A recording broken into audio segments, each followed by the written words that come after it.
September 26, 1983, in a concrete bunker buried beneath the forests of Kaluga Oblast, near Moscow, the Soviet Union's nuclear nerve center Serpukhov 15 is quiet until 0040 hours. Then the siren screams. A red light flashes above the console. A monitor pulses. The text on screen is blunt. Launch detected. 1 missile. USA. 20 seconds later, the second warning comes, then a third. By the time the system registers 5 missile launches, the air inside the bunker feels electric, dry, stifling. Officers stand frozen, staring at blinking displays. The information is being transmitted from Cosmos 1382, an early warning satellite in the Oko system, a Soviet network orbiting 36,000 kilometers above Earth, scanning for infrared signatures of American ICBM launches. And right now, it says 5 missiles are inbound from the United States, target Soviet Union, estimated impact 18 minutes. In the middle of the control room stands Lieutenant Colonel Stanislav Petrov, a 44-year-old duty officer with calm eyes and a nervous jaw. His job is terrifyingly simple: evaluate the threat and report up the chain. If this is real, the next step is automatic command notifies the Kremlin, and within minutes, Soviet nuclear forces could launch hundreds of missiles in retaliation. Petrov knows the stakes. He knows the U.S. launch protocols. He knows doctrine says a first strike would involve thousands, not 5. He knows the ground-based radar stations, still silent, should be picking up something by now. But the Oko system keeps insisting this is a confirmed launch. It's the first time the satellite has ever reported real-world missile data. Petrov freezes. This moment quiet, cold, suspended in fluorescent light could mean the difference between peace and nuclear war. In his mind, 2 possibilities are clashing like tectonic plates. 1. The Americans have launched a decapitation strike. 2. The satellite is wrong. He makes a choice. He tells the Kremlin false alarm. And then he waits.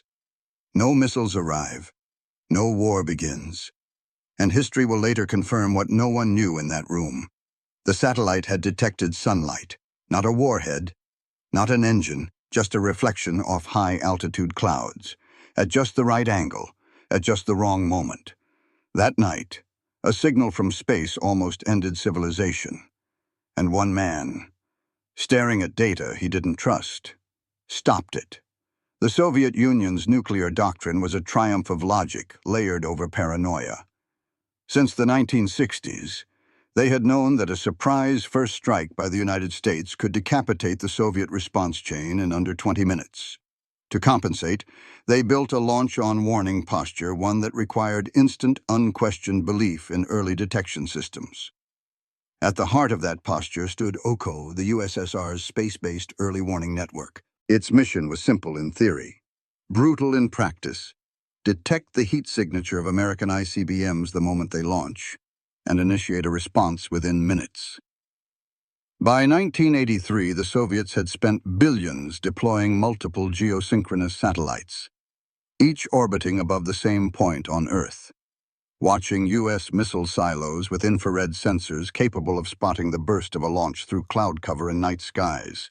They assumed this system was ironclad. Their model was built on 3 beliefs. First, that the U.S. would never gamble with a limited launch if the Americans struck. It would be total war. Second, that satellite data was trustworthy machines didn't panic, didn't flinch, didn't hesitate. Third, that their commanders would always follow the chain if the satellite said attack. The system must respond. But these assumptions were wrong. Critically wrong. The Oko system was new, rushed into service in response to rising NATO deployments and fears of a decapitating strike. Its detection protocols hadn't been fully tested under certain Earth-Sun orientations, and its programming could not differentiate between infrared signatures from rockets and sunlight bouncing off the top layer of clouds. No one had predicted that on one September night, the geometry between Earth, Sun, and satellite would align to produce a false signal indistinguishable from real missile launches. Yet that's exactly what happened. Inside Serpukhov 15, the trust in the system was near absolute. Petrov was trained to obey. His chart said launch. His screen said confirmed.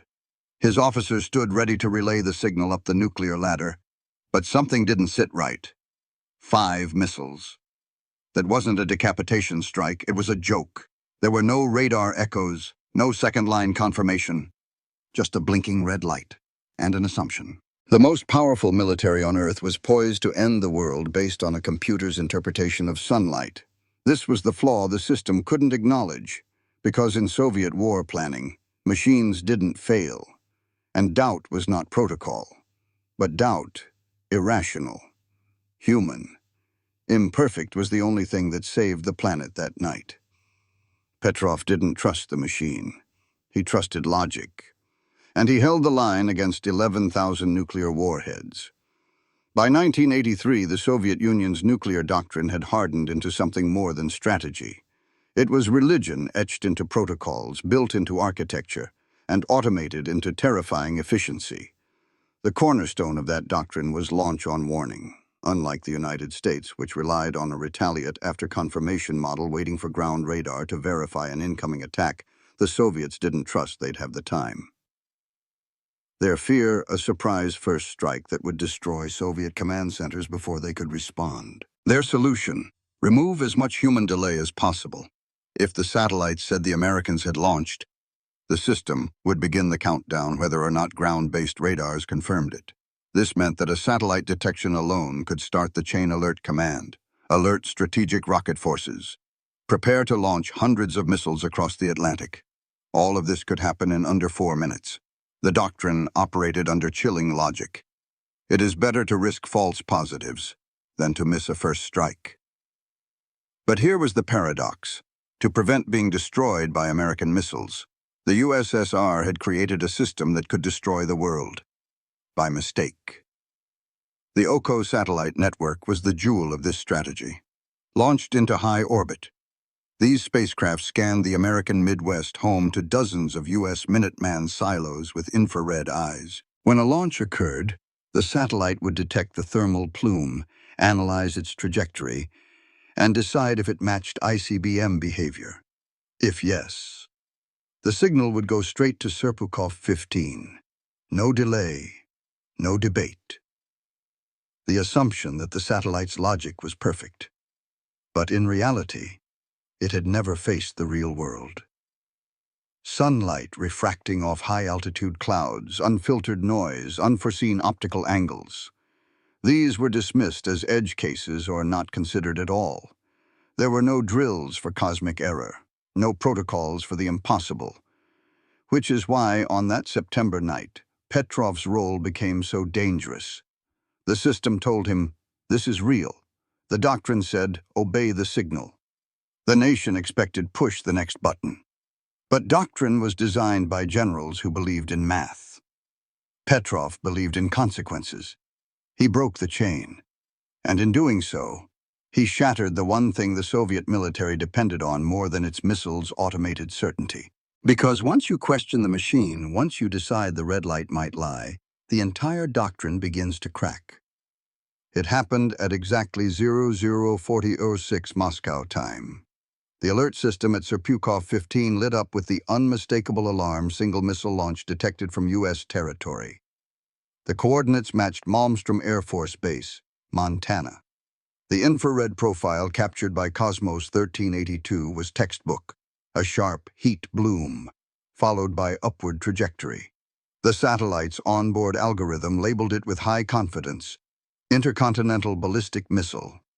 Confirmed. Petrov stood still. One missile was strange, but not enough. Then, at 0041:22, a second alert. Then 3 more, in rapid succession. 5 total missile launches, all confirmed by the Oko system, all matching ICBM signatures. Red lights across the board. Flashing confirmation. Terminal countdowns initiating. In the Soviet launch protocol, this was the threshold. More than one launch was classified as a first strike, not a test, not a drill, not a glitch. The system was now feeding data to the general staff. Next in line, Kremlin notification.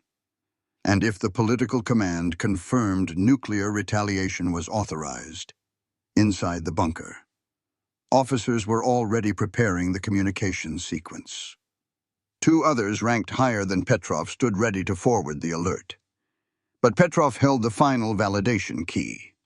His decision would greenlight the signal. And despite every alarm screaming launch, something felt wrong. He looked at the logic. 5 missiles. Why 5? If the United States was launching a first strike, it wouldn't be a handful. It would be hundreds, maybe thousands. Enough to destroy command, response, deterrence. This wasn't that.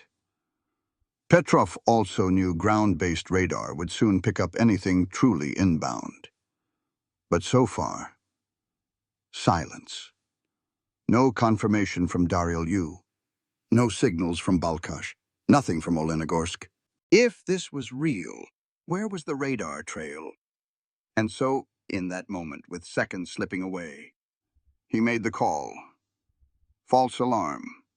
Not a delay, not a maybe. A direct contradiction of the machine.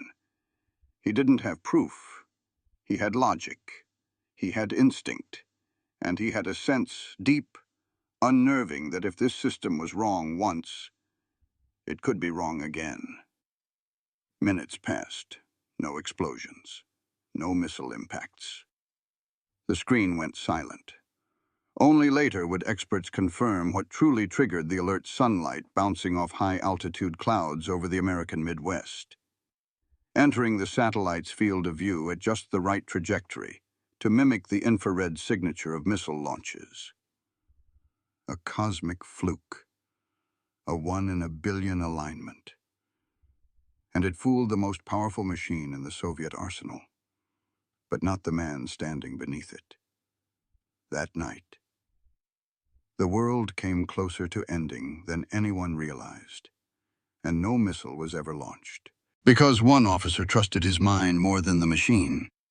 When Petrov filed his report that night, it was clinical, restrained, and dangerously honest satellite detection invalid. No radar confirmation. Likely false alarm. He knew what that meant. He had just overruled an entire detection system. A decision that, if wrong, could be interpreted as treason. The Soviet chain of command didn't respond with immediate praise. They responded with silence and suspicion.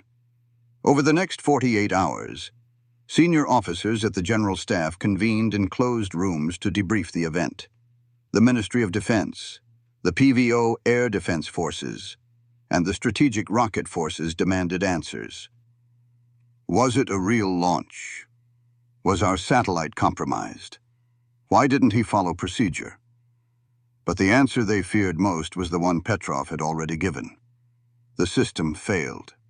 It wasn't a hardware glitch, it wasn't human error.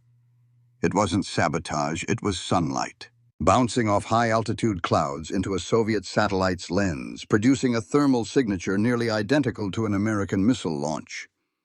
And the computer believed it. So did the lights. So did the alarms.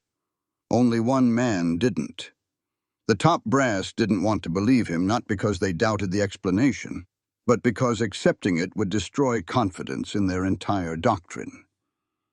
Oko was supposed to be unbreakable.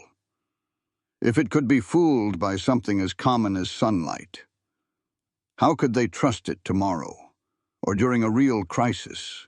For years, the Soviet Union had poured billions into space-based deterrence. Hundreds of officers trained to treat Oko's signals as infallible. Admitting a flaw now would unravel the illusion. And so they buried it. Petrov's act was not honored. He was not promoted, not decorated. He was quietly reassigned, interrogated by superiors, pressured to change his account, and eventually removed from satellite duty. There would be no inquiry into Oko's design, no overhaul of alert protocols, no memo acknowledging the cosmic error. The message was clear. This didn't happen. And if it did, You're not allowed to be right, but within the system, among engineers and lower officers, a rumor began to circulate about a man who stopped the end of the world, about a signal from space that told the system to launch, and the officer who said no. Moscow refused to believe the flaw. Because if they admitted their system could lie, they'd have to rewrite the way they prepared for nuclear war. And no doctrine was more sacred.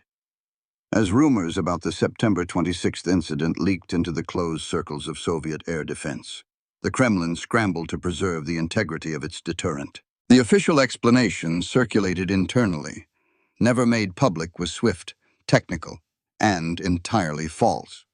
A hardware calibration error in the Oko satellite's infrared sensor caused a misclassification of solar glare. It was a lie, and everyone inside Serpukhov 15 knew it. The sensor wasn't malfunctioning. It was functioning perfectly. It had simply been fed false positives by nature. There was no equipment error. There was a theoretical error in how the system interpreted optical data, but the leadership couldn't accept that. They didn't want to face the reality that nature itself, a rare alignment of sun, cloud, and orbital angle, had created a ghost signal capable of triggering Armageddon. So they pivoted. The new working theory presented to the General Staff was one of sensor drift, a slow deviation in calibration over time due to orbital degradation and cosmic radiation. Engineers were instructed to review shielding parameters and enhance onboard filtering algorithms. Nothing about the flaw in logic. Nothing about systemic over-reliance on satellite data. Why? Because the real problem wasn't the satellite, it was the doctrine that treated it as absolute. Petrov had spotted this flaw instinctively, but the Kremlin needed a reason that kept the machine infallible. So the hardware drift story became gospel.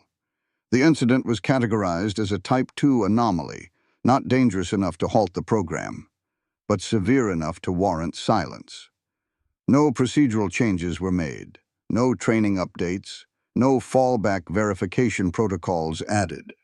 In essence, the system was reset, but the internal documents told a more alarming story. In a classified briefing dated October 1983, a PVO engineer quietly noted, if the incident had occurred 2 hours earlier, during a different shift rotation, protocol likely would have continued toward notification and escalation. Translation: if someone else had been on duty, the missiles might have flown. But the Kremlin chose to believe in the wrong theory, a fixable technical narrative. Instead of the terrifying truth, their entire nuclear posture had come within one decision of global extinction because of a reflection. And if that could happen once, it could happen again. When the satellite calibration excuse began to fray quietly, internally, Soviet strategists needed another buffer theory, something broader, more flexible, that could patch over the deeper crack now spreading through their early warning doctrine. They found it in what became known as the low-yield decapitation hypothesis. The new interpretation went like this. The United States may have launched a limited strike using low-signature warheads designed to evade radar and confuse satellite optics. This was a test, or a probe. To the untrained ear, it sounded tactical. To those inside the system, it was madness disguised as method. There had been no physical launch, no American activity, no evidence from any U.S. base, satellite surveillance, or SIGINT intercept. But because the idea of technical failure was now taboo, Soviet planners turned their paranoia inward. What if we just missed the real attack? This theory flipped the narrative. Now, Petrov wasn't cautious. He was reckless. He had assumed the blips were false. But what if they were stealth launches from new American systems? Soviet analysts began drawing up new missile profiles, imaginary weapons with smaller infrared footprints, hypothetical warheads launched from hidden silos, mobile trucks, submarines in freshwater lakes. The system, once proud of its certainty, now drowned in fantasy scenarios born of fear. Petrov was never officially reprimanded, but in private memos, he was painted as emotionally hesitant. overly reliant on personal judgment, and not fully aligned with operational doctrine. The second wrong theory wasn't built to explain the failure. It was built to shift the blame, to redirect attention away from the real issue that their space-based detection system could be fooled by sunlight, and instead posit that America had found a way to cheat reality itself. Paranoia took root. This new thinking triggered unofficial policy shifts. Radar stations were ordered to expand monitoring into previously dismissed false positive zones. Strategic rocket forces were put on elevated standby during satellite-sun alignments. Early discussions began about integrating ground-based optical telescopes to double-confirm infrared hits. In truth, none of these moves addressed the real problem. The second wrong theory didn't increase safety. It increased instability. It encouraged commanders to treat unverified blips as probable threats. It embedded doubt, not just in the enemy but in their own systems. And perhaps most dangerously, it taught the Soviet chain of command that if data was ambiguous, the safe move was escalation. Petrov had made a choice based on logic and human restraint. But the second wrong theory concluded he had just been lucky, and that the next officer on duty shouldn't gamble the same way. The Soviet Union didn't lose sleep because the Oko satellite failed once. They lost sleep because it should have failed dozens of times before and no one noticed.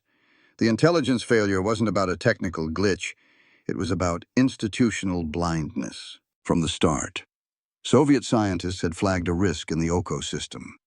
Infrared sensors were highly susceptible to false positives from solar interference, especially during equinoxes, when the sun's trajectory could produce optical illusions across the upper atmosphere. But those warnings were buried. Why? Because Soviet command didn't want another delay. Oko had already taken years longer than expected, and NATO was pushing Pershing II missiles into Western Europe. The General Staff wanted a functioning eye in the sky, not more theoretical problems from lab coats. So the engineers were told, the math is acceptable. Proceed. This was the first failure, choosing speed over scrutiny. The second failure was analytical arrogance. Inside the GRU and KGB's satellite monitoring divisions, reports from early test flights had shown anomalies, phantom launch detections, spurious signals, odd heat spikes. But these were chalked up to background noise, sensor warm-ups, or data buffering artifacts. In one particularly damning case, a July 1982 alert showed 2 missile launches over the Pacific Ocean. There were none. The anomaly was marked non-repeatable, low threat. No one followed up. Because the assumption was simple, the Americans wouldn't be dumb enough to spoof our satellites. But the real problem was that no one needed to spoof them. The Earth itself could do it if the angle was right. The third and final failure was procedural. Even after the 1983 event, Soviet intelligence had no independent verification path between satellite alerts and human review. There were no simulations that tested false positives, no drills in which officers were trained to second-guess the machine, no red team analysis to challenge the foundational logic of the system. Petrov had gone off script and saved the world. But the script hadn't changed. In a confidential 1984 memo, a GRU colonel wrote, "The protocol remains vulnerable to edge case distortion. If another officer had followed orders, nuclear war would have begun, without confirmation." That sentence never made it to the Politburo. Because intelligence wasn't designed to challenge belief, it was designed to feed it. And in the most dangerous moment of the Cold War, intelligence became obedience. A system of signals and protocols that valued speed over truth, machine logic over human reasoning. The satellite saw sunlight, the machine saw war, and the system stood ready to end the world, because it had been taught to trust the wrong thing. While Soviet engineers buried their errors and commanders clung to false certainty, the American system was quietly, deliberately designed with a single principle in mind: redundancy.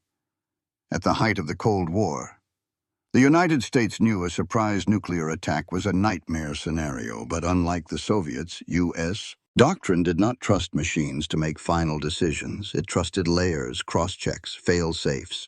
In the American Early Warning Network, 3 independent verification streams worked in concert. DSP satellites scanned for infrared launch plumes, much like the Soviet OCO system. Ground-based radar systems like PAVE-PAWS provided wide-angle radar coverage of launch arcs. National Command Authority protocols required human confirmation from multiple sources before any retaliatory launch could be approved. Whereas the Soviet system pushed data upward faster than logic could catch it, the American system deliberately slowed the process, requiring confirmation from NORAD, STRATCOM, and Presidential Command. It was slower, but safer. When U.S. satellites recorded anomalies like false heat blooms or data gaps, those were flagged, investigated, and simulated in future drills. The Americans had suffered their own scares.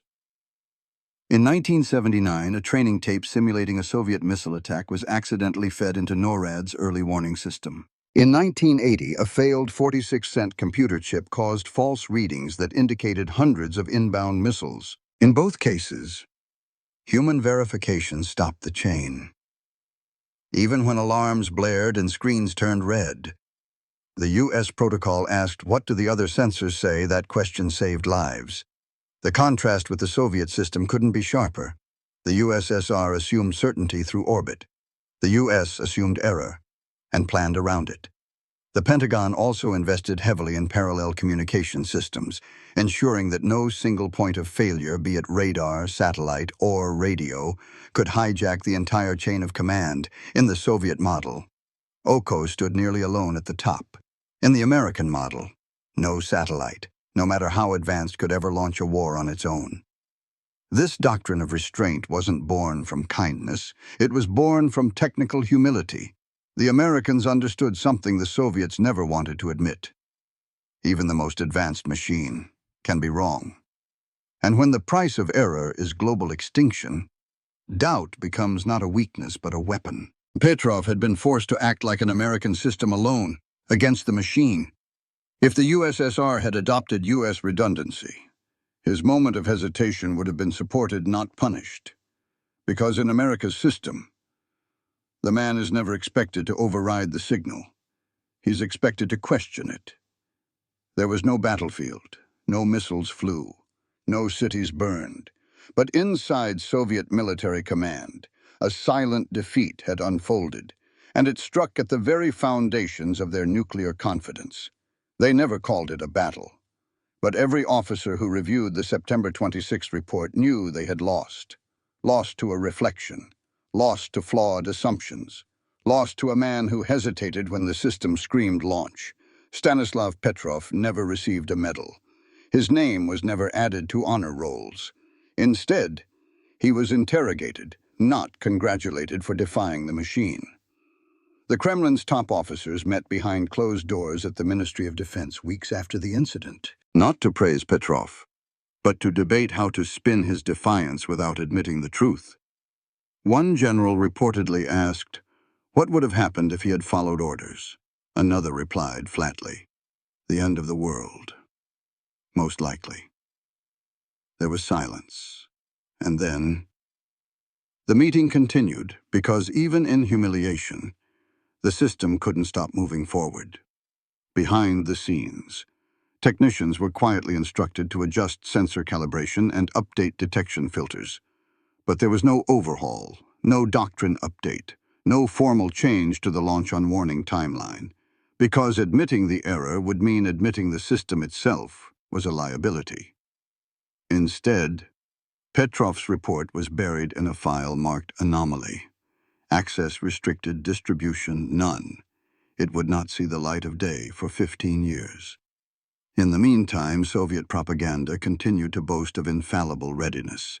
Public military briefings cited advancements in early warning technologies. Western intelligence analysts, blind to the event, believed the USSR was more trigger-ready than ever.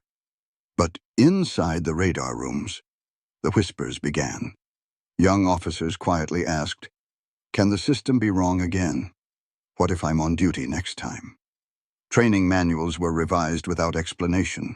Simulations added gray zones in missile detection profiles. and instructors warned not openly, but with a glance that sometimes the alarm lies.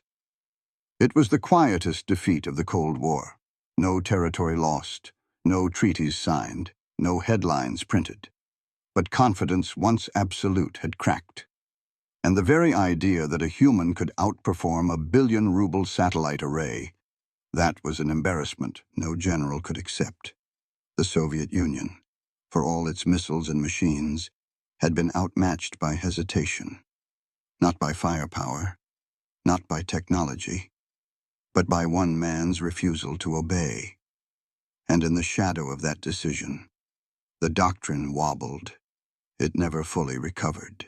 By the mid-1980s, the Soviet Union was still a nuclear superpower, but inside its most secret war rooms, a quiet decay had begun not in steel or circuitry, but in certainty. The September 26th incident shattered a sacred truth, that the Soviet early warning system could be trusted in a crisis. It couldn't. And worse, it had never been tested properly. The system's integrity had always been assumed, never proven. After Petrov's decision, no formal investigation restructured the launch-on-warning model. No doctrine overhaul rebalanced human judgment against machine alerts. Instead, the incident was buried like radioactive waste, sealed, forgotten, and left to rot in silence. But its effects rippled through the strategic core. New officers began questioning simulator drills. Radar crews asked for secondary confirmation systems. A quiet fear emerged across command bunkers from Belarus to Kamchatka. What if the next signal is also false, and no one stops it? By 1985, internal reports circulated warning of overdependence on limited-dimension satellite data. But budget cuts and political inertia stifled reform. The Soviet military-industrial complex was stretched thin, pouring resources into Afghan operations, conventional rearmament, and collapsing economic sectors. There was no room for doubt. Yet doubt had already taken root. Worse still, the Petrov incident became known informally among foreign intelligence communities. By the 1990s, declassified reports from the West referenced anomalous behavior in Soviet launch protocol circa 1983. It humiliated the general staff not through headlines, but through classified whispers. When the Cold War ended, historians would point to this as one of many invisible inflection points.